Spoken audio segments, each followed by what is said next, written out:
Halo, Assalamualaikum warahmatullahi wabarakatuh. Halo Sobat Dongkelor, apa kabar? Kita bertemu lagi di edisi terakhir bulan September ya.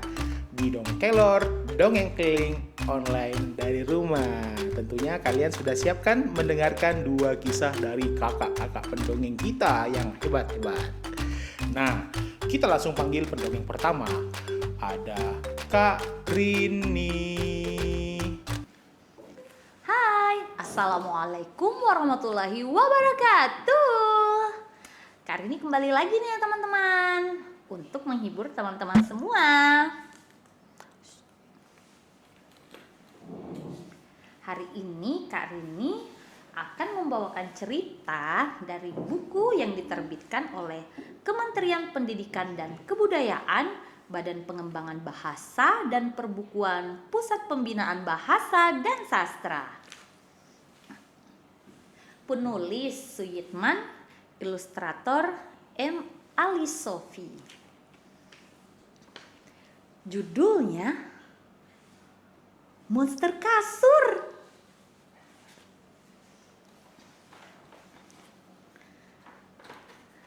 Nah, perkenalkan nih teman-teman tokoh-tokohnya.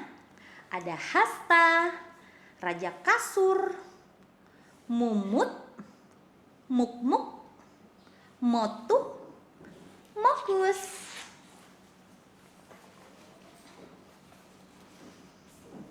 Sejak punya adik, Hasta dibuatkan kamar sendiri. Hasta sangat senang sekali. Bukan hanya tidur, bermain, makan dan minum pun di dalam kamar. Mama sering mengingatkan Hasta supaya tidak bermain, makan, dan minum di dalam kamar. Tetapi Hasta tak menghiraukannya.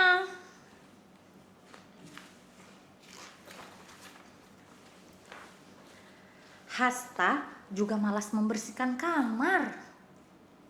Tubuh Hasta mulai gatal-gatal. Tidurnya pun tak nyenyak. Hasta sering terbangun di tengah malam karena gatal di seluruh tubuhnya. Hingga suatu ketika Hasta takut. Tubuhnya seperti mengecil, dan terus mengecil.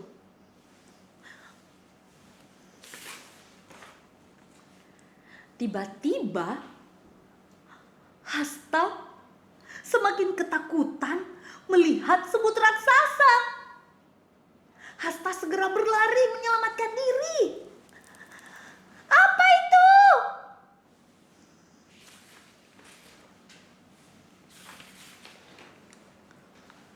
Hasta bersembunyi di balik batu. Napasnya masih tersengal. Namun, suara aneh mengganggu ketenangannya. Hasta penasaran.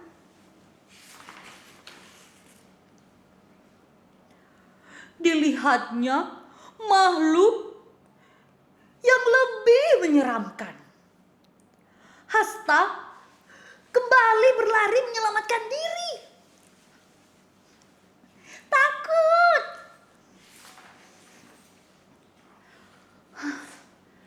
Hasta bernapas lega setelah tiba di perkampungan. Apalagi kedua makhluk itu tidak mengikutinya. Hasta bingung. Tak tahu berada di mana. Rumah-rumah penduduk seperti bantal yang rusak. Rumah itu juga tidak berpenghuni.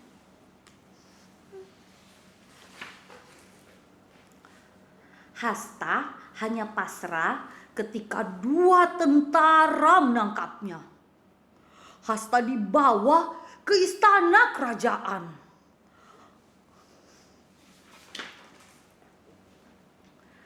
Sesampainya di gerbang istana, Hasta melihat penduduk yang aneh. bentuknya seperti bantal. Tubuhnya dipenuhi bercak kemerahan. Tangannya sibuk menggaruk kulitnya. Tampak mereka juga gatal-gatal seperti Hasta.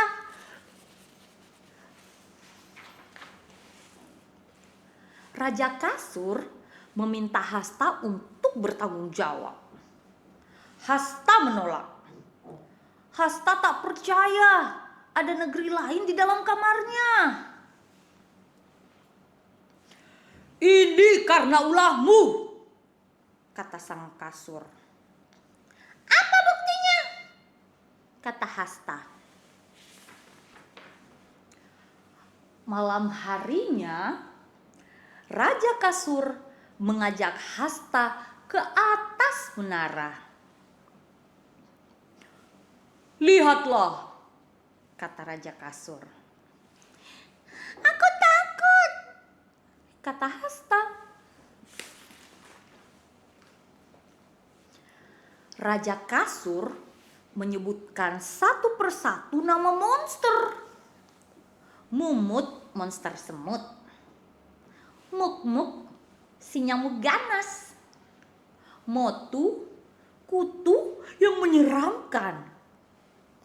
Ada satu lagi, Mokus namanya. Mokus bertubuh paling besar. Dia menjadi pemimpin monster kasur.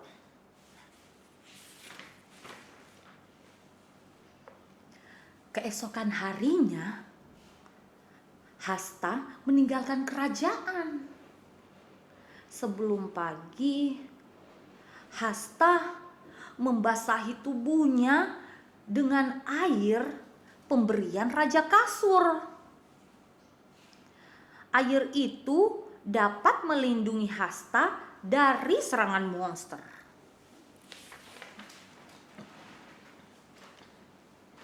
Ups!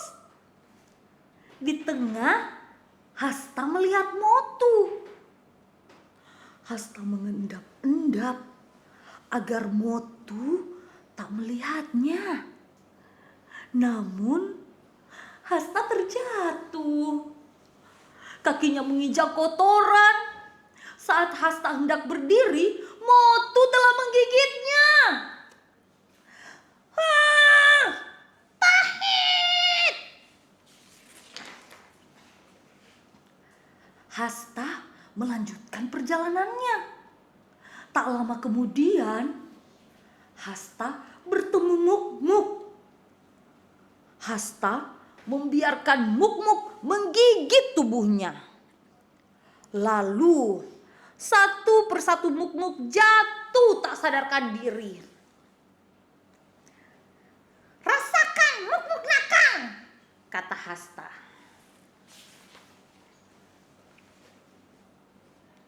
Kini Hasta tak takut.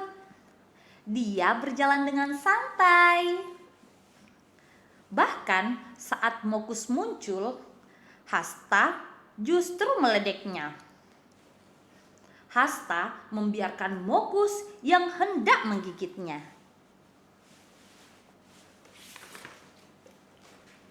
Hasta kaget. Tubuhnya terasa melayang.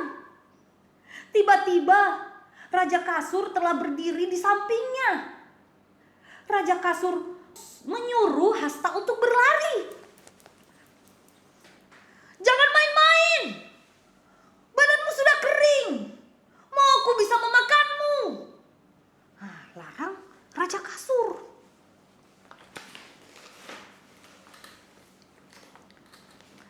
Raja Kasur menyuruh penduduk menyelamatkan diri. Mereka berlari menuju benteng kerajaan. Namun, benteng tak sanggup menampung semuanya. Benteng bergetar seperti akan roboh. Penduduk panik. Raja Kasur tak bisa berbuat banyak. Jerit ketakutan terdengar dari segala penjuru. Anak-anak dan bayi pun menangis. Hasta teringat adiknya yang masih bayi.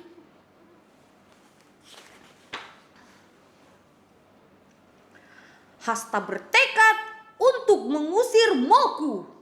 Hasta tahu caranya. Hasta melompat dari atas benteng. Hasta merintih kesakitan. Tubuhnya membentur lantai kamar. Hasta segera menyalakan lampu. Dilihatnya tempat tidur yang berantakan. Sampah berserakan di mana-mana. Hasta menjerit ketika 2 ekor tikus keluar dari kolong tempat tidur.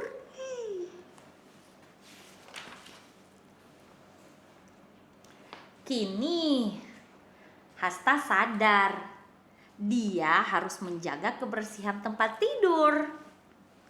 Keesokan harinya, Hasta menjemur bantal dan kasur. Itu dia teman-teman ceritanya.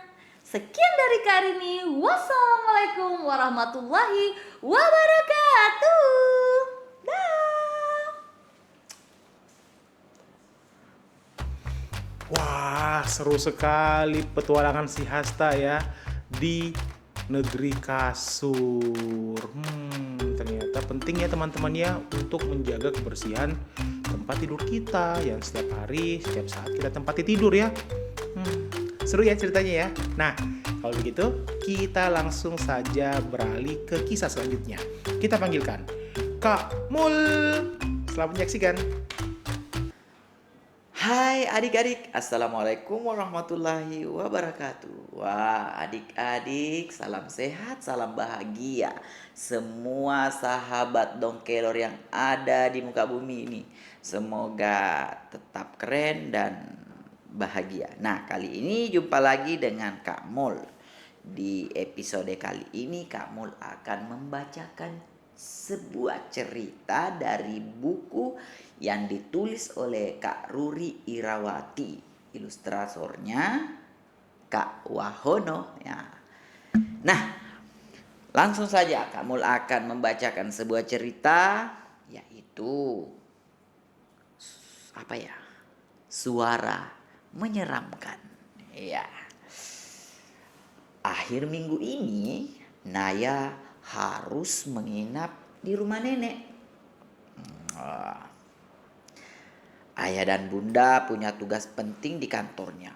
Mereka harus kembali ke kota. Nenek sangat sayang pada peninggalan kakek. Itu sebabnya ia lebih suka tinggal sendiri di rumahnya. Padahal di rumah nenek kadang masih terlihat binatang liar menyeramkan. Apakah masih ada macan di sini, Nek? Apa ada harimau? Atau beruang? Tanya Naya penuh selidik. Malam hari pun tiba. Suara apa itu, Nek? Itu suara jangkrik.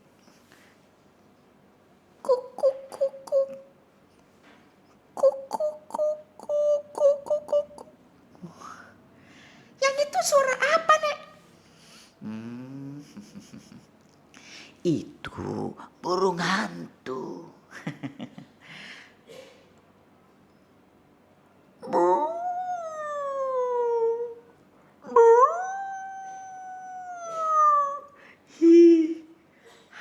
Apa itu suara serigala, Nek? Bukan, Ay. Bukan, sayang. Itu suara anjing hutan. Saat beranjak tidur, Naya berdoa agar tidur nyenyak. Ia menarik selimut sampai menutup wajahnya. Tiba-tiba, Naya mendengar sesuatu. Suara apa itu? Oh, terdengar seperti suara binatang liar.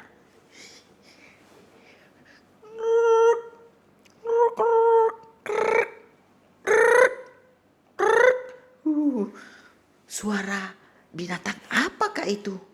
Naya takut tapi penasaran.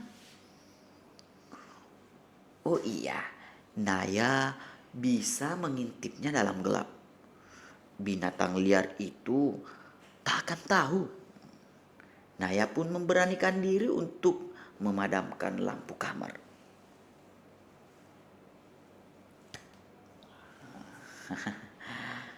Apakah benar itu suara binatang liar?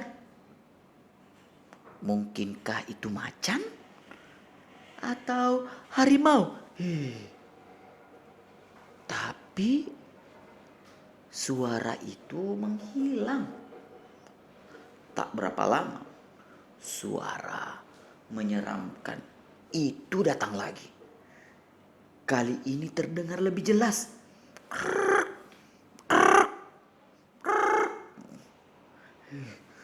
Apakah binatang liar itu memasuki rumah nenek? Astaga, apakah yang harus ia lakukan? Naya sangat takut, tapi ia harus memastikannya. Naya mengintip dari kamarnya. Tak ada apa-apa, sepi. Mungkin binatang liar itu sudah pergi menjauh. Oh tidak, suara itu kini datang lagi, bahkan lebih keras. Gawat, kali ini benar-benar terdengar dari dalam rumah.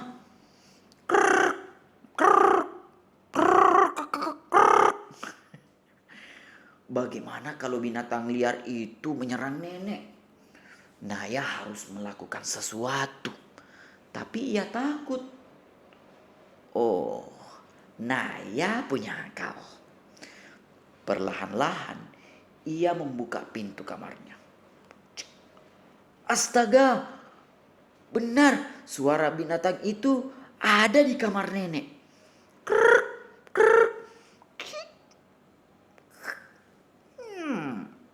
Naya berjalan dan perlahan membuka pintu kamar nenek.